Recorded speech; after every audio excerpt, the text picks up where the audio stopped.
Hello प्यारे दोस्तों, आज हम अध्ययन करेंगे क्लास 6 साइंस चैप्टर 2 पदार्थ एवं पदार्थ के समूह। आज हम पदार्थ के बारे में जानेंगे और समझेंगे।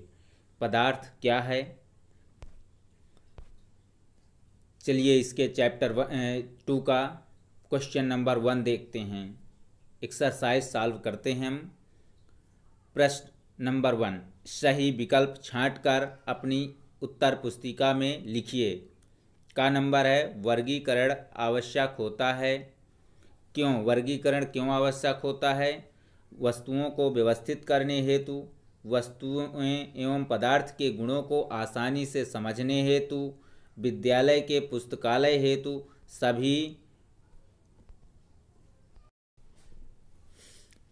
हेतु। तो इसमें जो सही है उस पर हम सही का टिक करेंगे। वर्गीकरण आवश्यक होता है सभी हेतु, सभी के लिए वर्गीकरण आवश्यक है, तो यहाँ पर सभी पर हम टिक कर देंगे। चलिए नेक्स्ट क्वेश्चन देखेंगे।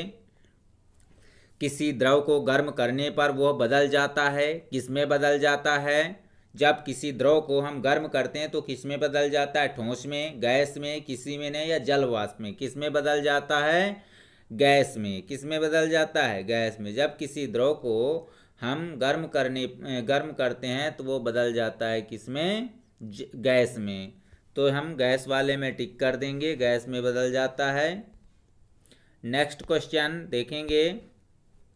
गैस को किसी बर्तन में रखने पर वह क्या हो जाती है? उसकी तल में बैठ जाएगी, उसमें पूरी तरह से फैल जाएगी, उसमें केवल ऊपरी हिस्से में फैलेगी, या उसको खाली कर देगी। तो इसका दूसरा ऑप्शन सही है, उसमें पूरी तरह से फैल जाएगी। किसमें? उसमें बर्तन में पूरी तरह से फैल जाएगी। नेक्स्ट क्वेश्चन है, पदार्थ की निर्माण इकाई है परमाणु, इलेक्ट्रॉन, प्रोटॉन और न्यूट्रॉन। तो पदार्थ की निर्माण इकाई क्या है? परमाणु। क्या है? परमाणु। नेक्स्ट क्वेश्चन, रिक्त स्थानों की पूर्ति कीजिए। ठोस का आकार खाली जगह होता है। कैसा होता है ठोस का आकार? निश्चित होता है। अगर बत्ती की खाली जगह जैसी गुण के कारण हम कमरे में फैल जाती है, किसके? सुगंध जैसी गुण के कारण पूरे कमरे में फैल जाती है। नमक पानी में खाली जगह जाता है, क्या हो जाता है? घुल जाता है। अणु पदार्थ का वो सूक्ष्मतम कण है जो खाली जगह में रह सकता है। तो इस खाली जगह में क्या भरेंगे? स्वतंत्र अवस्था में रह सकता है। अणु पदार्थ का वो सूक्ष्मतम कण है जो स्वतंत्र अवस्था में रह सकता है। नेक्स्ट क्वेश्चन, प्रश्न नंबर 3, अधोलिखित प्रश्नों के संक्षिप्त उत्तर अपनी उत्तर पुस्तिका में लिखिए। पदार्थ की 3 अवस्थाओं के नाम लिखिए। पदार्थ की 3 अवस्थाएं कौन कौन सी हैं? पदार्थ की 3 अवस्थाओं के नाम ठोस, द्रव और गैस हैं। कौन कौन सी हैं? ठोस, द्रव और गैस। पदार्थ की उस अवस्था का नाम लिखिए जिसमें पदार्थ का आयतन और आकृति दोनों निश्चित हो। जिसमें आयतन और आकृति दोनों निश्चित होती हैं, तो पदार्थ की ठोस अवस्था में पदार्थ का आयतन और आकृति निश्चित होता है। किस अवस्था में आयतन और आकृति निश्चित होती है? ठोस अवस्था में। नेक्स्ट क्वेश्चन देखेंगे, पदार्थ के वर्गीकरण से क्या तात्पर्य है? इसका आंसर है, पदार्थों को उनके सामान्य लक्षणों के आधार पर अलग अलग समूह में व्यवस्थित करने की क्रिया को वर्गीकरण कहते हैं। पारभासी किसे कहते हैं? इसका आंसर है, वे पदार्थ जिनके द्वारा धुंधला या आंशिक रूप से आर पार देखा जा सकता है वो पारभासी कहलाते हैं, जैसे तेल लगा कागज या पेंट लगा कांच। नेक्स्ट क्वेश्चन देखेंगे। क्वेश्चन नंबर 4, कारण बताइए। द्रव पदार्थों की आकृति निश्चित क्यों नहीं होती? तो इसका आंसर है, द्रव के अणु दूर दूर होते हैं तथा अणुओं के बीच का आकर्षण बल कम होता है। इस कारण द्रव पदार्थों की आकृति निश्चित नहीं होती है। अणुओं की जो वो है वो दूर दूर रहती है और आकर्षण बल कम लगता है।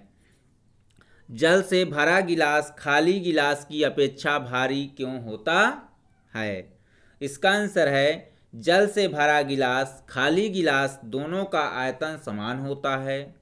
जल के अणु निकट होने के कारण जल से भरे गिलास के साथ जल का भार भी होता है, जबकि खाली गिलास में केवल गिलास का भार होता है, क्योंकि खाली गिलास में उपस्थित वायु के कण दूर दूर होने के कारण उनका भार न के बराबर होता है। इस कारण जल से भरा गिलास भारी होता है।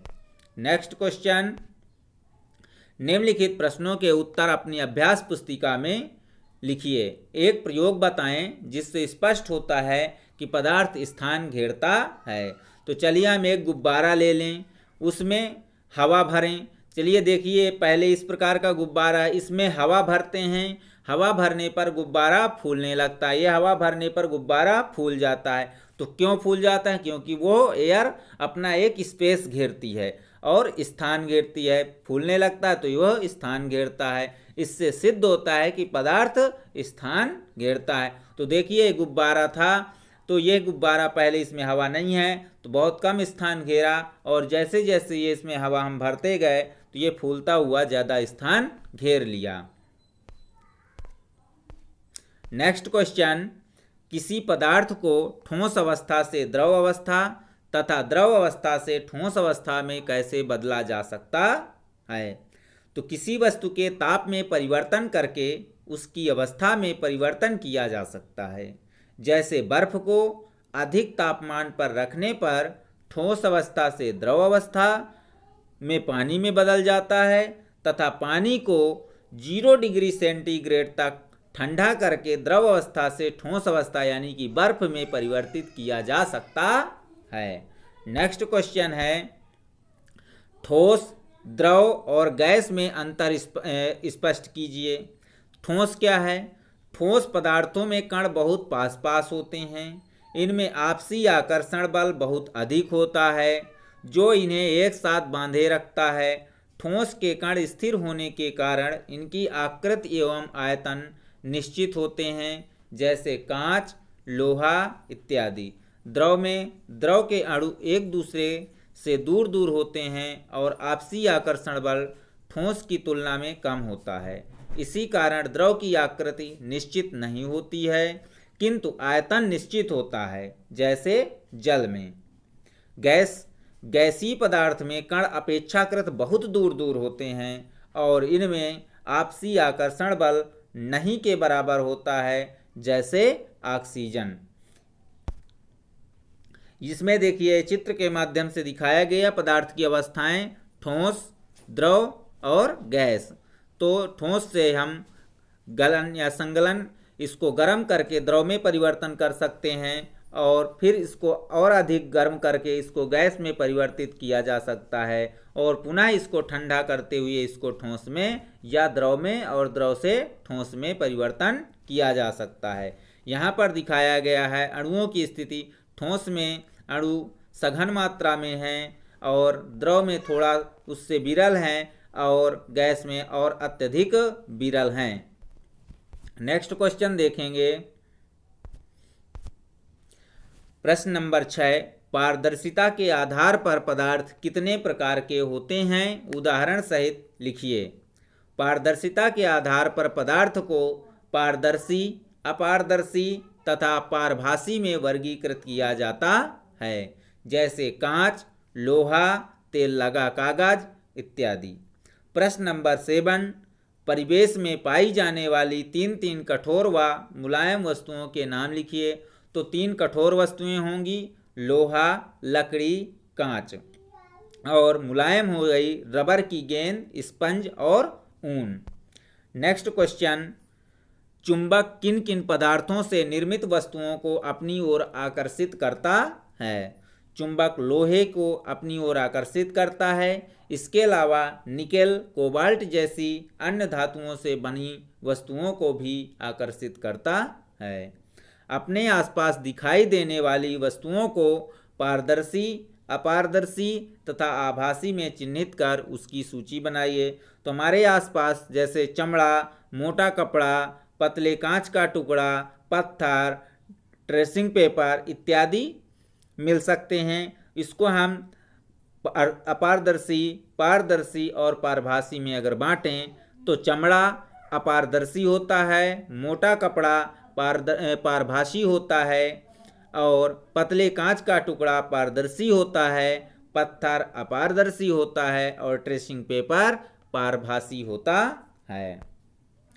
नेक्स्ट क्वेश्चन हम देखेंगे, पदार्थ का वर्गीकरण क्यों आवश्यक है, इस संबंध में अपने विचार लिखिए।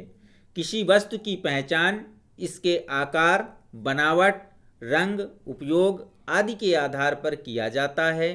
जब हम वस्तुओं को उनके विशेष गुणों, उपयोग आदि के आधार पर अलग अलग समूहों में रखते हैं, तब उनकी पहचान आसानी से की जा सकती है।